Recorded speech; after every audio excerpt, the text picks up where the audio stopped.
साईं बाबा भारतीय आध्यात्मिक गुरु, फकीर, योगी और संत थे, जिन्हें उनके भक्तों द्वारा श्री दत्तगुरु के रूप में माना जाता है। उन्हें हिंदू और मुस्लिम दोनों एक समान सम्मान देते हैं। मान्यता है कि साईं बाबा का जन्म महाराष्ट्र के पाथरी गांव में 28 सितंबर 1835 को हुआ था। उनका असली नाम हरिबाबू भुसारी था।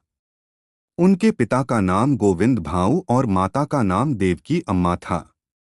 उन्होंने जीवन में अपने आप को किसी जाति के बंधन में नहीं बांधा। साईं बाबा हिंदू और मुसलमान सभी के लिए समान भाव रखते थे। साईं ने मानवता को अपना धर्म माना। मान्यताओं के अनुसार साईं बाबा शिरडी में सबसे पहले वर्ष 1854 में गए थे।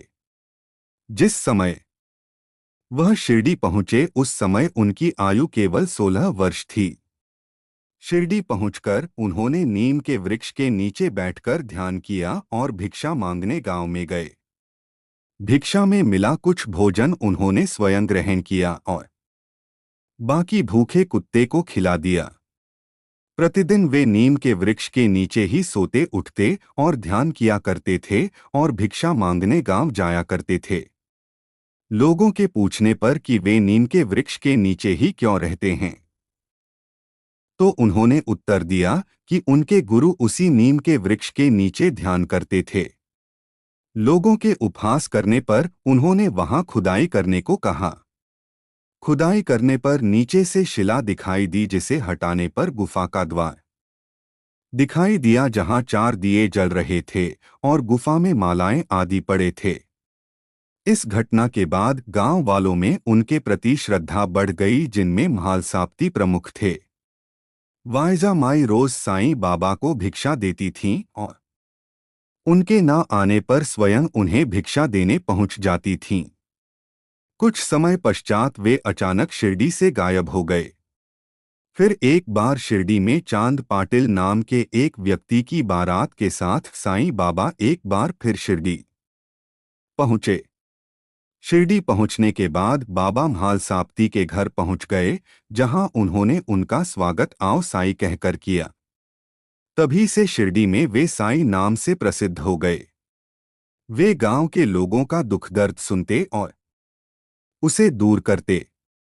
बाबा की वेशभूषा मुस्लिम फकीरों जैसी थी, लेकिन वे सिर पर चंदन का तिलक धारण करते थे, जिससे लोग समझ नहीं पाते थे कि वे मुस्लिम फकीर हैं या हिंदू संत। बाबा को कोई ठिकाना न मिला तो वे एक मस्जिद के खंडहर में ही रहने लगे, जिसका नाम उन्होंने द्वारिका माई रखा। गांव के मुसलमान उसे हिंदू मस्जिद कहते थे। वहां पर रहकर बाबा गांव में भिक्षा मांगने जाते और उस भिक्षा के सहारे ही गुजर बसर करते थे। लोग उन्हें साईं के नाम से पुकारा करते थे। उनकी दी गई जड़ी बूटियों व भभूति से लोगों का रोग दूर हो जाता था, जिसके बदले में वे किसी से कुछ नहीं लेते थे। धीरे धीरे लोगों ने उनके यहाँ अन्न आदि सुख सुविधाओं की पूर्ति कर दी। बाबा यहाँ लोगों को खुद अपने हाथ से भोजन कराते थे।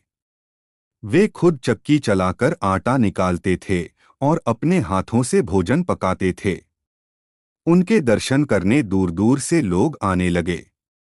सन 1918 में साईं बाबा ने अपना अंतिम समय नजदीक जानकर अपने भक्तों से कहा कि वह जल्द ही अपना देह छोड़ देंगे। उन्हें तेज बुखार हुआ और उन्होंने खाना बंद कर दिया।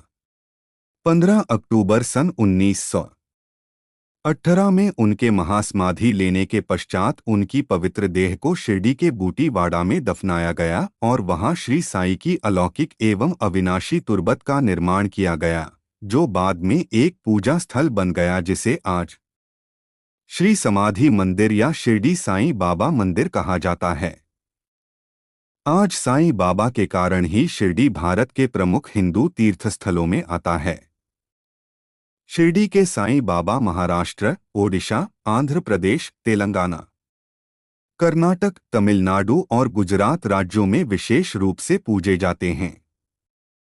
शिक्षाएं। साईं बाबा हिंदू और मुसलमान दोनों को प्रेम की दृष्टि से देखते थे। बाबा अक्सर हिंदू देवताओं के बारे में बात करते थे और पवित्र ग्रंथों से उद्धरण देते थे। मुस्लिम अनुयायियों के साथ वह अल्लाह और कुरान के बारे में बात करते थे। बाद के वर्षों में पारसी और ईसाई भी शिरडी में उनसे मिलने आते थे। उनके अनुसार ईश्वर एक है और उसके बनाए हुए सभी प्राणी एक बड़े परिवार का हिस्सा हैं। उनके अनुसार ईश्वर का प्रकाश हर प्राणी में मौजूद है। साईं बाबा ने धर्म और जाति के आधार पर भेदभाव का विरोध किया। वह धार्मिक रूढ़िवाद के विरुद्ध थे। साईं बाबा ने अपने भक्तों को भगवान का नाम जपने और पवित्र ग्रंथ पढ़ने के लिए प्रोत्साहित किया। उन्होंने नैतिक जीवन जीने, दूसरों की मदद करने, बिना किसी भेदभाव के हर प्राणी से प्रेम करने का संदेश दिया। साईं बाबा ने अपने कर्तव्यों का पालन करने और हर स्थिति में संतुष्ट रहने को कहा। उन्होंने हमेशा मानवता, प्रेम और दयालुता को अपना धर्म माना। जो भी उनके पास आता बिना भेदभाव के उसकी मदद करते। उन्होंने दान और साझा करने को प्रोत्साहित किया। उन्होंने कहा, यदि आप प्यासे को डोट पानी, भूखों को रोटी, नंगों को कपड़े और अजनबियों को बैठने और आराम करने के लिए अपना बरामदा देंगे तो ईश्वर निश्चित रूप से प्रसन्न होंगे। उनके अनुसार ईश्वर सर्वव्यापक है और वह हर जगह और हर प्राणी में मौजूद है। उसके लिए ईश्वर को कहीं बाहर ढूंढने की आवश्यकता नहीं है। बाबा ने अपना पूरा जीवन फकीरों की तरह जनकल्याण का काम करते हुए व्यतीत कर दिया। कृपया लाइक, सब्सक्राइब और शेयर करें। धन्यवाद।